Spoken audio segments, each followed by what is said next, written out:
Hi viewers, পিনাস kitchen ক্রিয়েশনসে আপনাদের স্বাগতম। আজ বানাবো একটি প্রোটিন শরবত।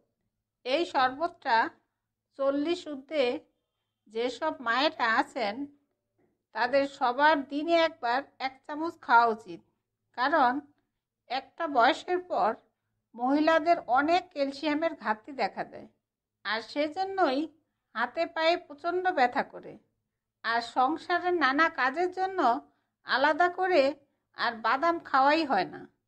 তাই আমি আমার জন্য বানালাম আর আপনাদের সাথে শেয়ার করলাম। চলুন এই শরবতটা বানাতে কী কী উপকরণ লাগবে একবার দেখে নিই।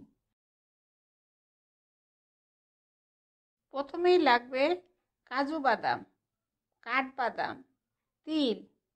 আপনারা চাইলে চীনাবাদাম, আখরোট, চিয়া সিড, তাল মাখানা, সয়াবিন ইত্যাদি যা আপনাদের হাতের কাছে থাকে তা দিয়েই বানাতে পারেন।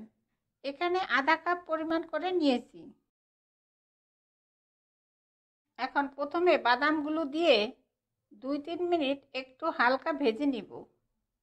আর যত উপকরণ মেশাবেন তত জিনিসটা হেলদি হবে।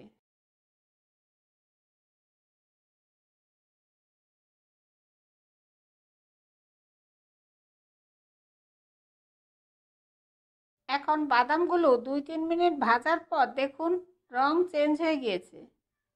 এরপর তিলগুলো দিয়ে দিব, আরও 2-3 মিনিট ভেজে নিব।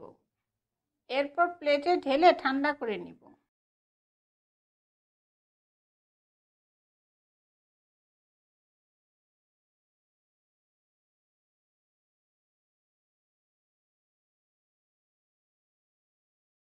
এখন বাদাম ভাজাগুলো ঠান্ডা হয়ে গিয়েছে। এরপর ব্লেন্ডার জারে ঢেলে গুঁড়া করে নিব। আর এইভাবে গুঁড়া করে 3-4 মাস রেখে খাওয়া যায়।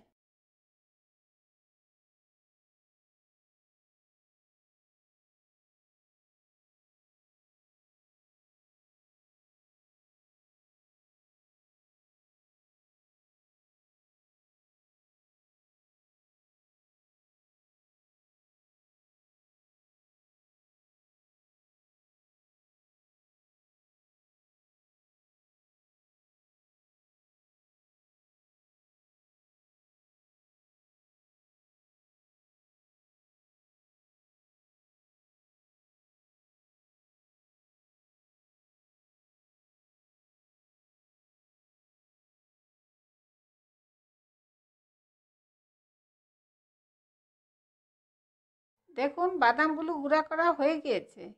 এরপর শরবতটা বানিয়ে দেখাচ্ছি। প্রথমে 1 গ্লাস দুধ নিব। এরপর পরিমাণ মতো বাদামের গুঁড়া দিব।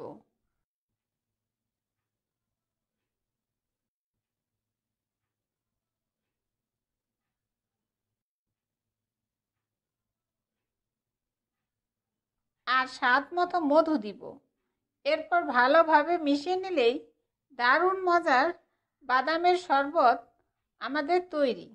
এরপর পরিবেশন করব।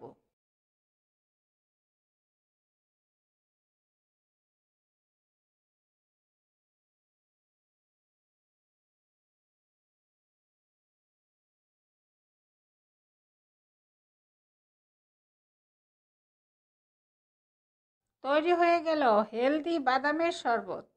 আর এইভাবে বাড়িতে তৈরি করে অবশ্যই খেয়ে দেখবেন।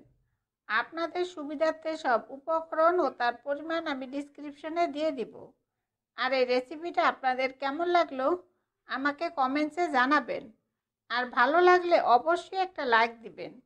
আর নতুন বন্ধু হলে সাবস্ক্রাইব করার জন্য অনুরোধ রইল। আমার ভিডিওগুলো দেখার জন্য আপনাদের সবাইকে অনেক অনেক ধন্যবাদ।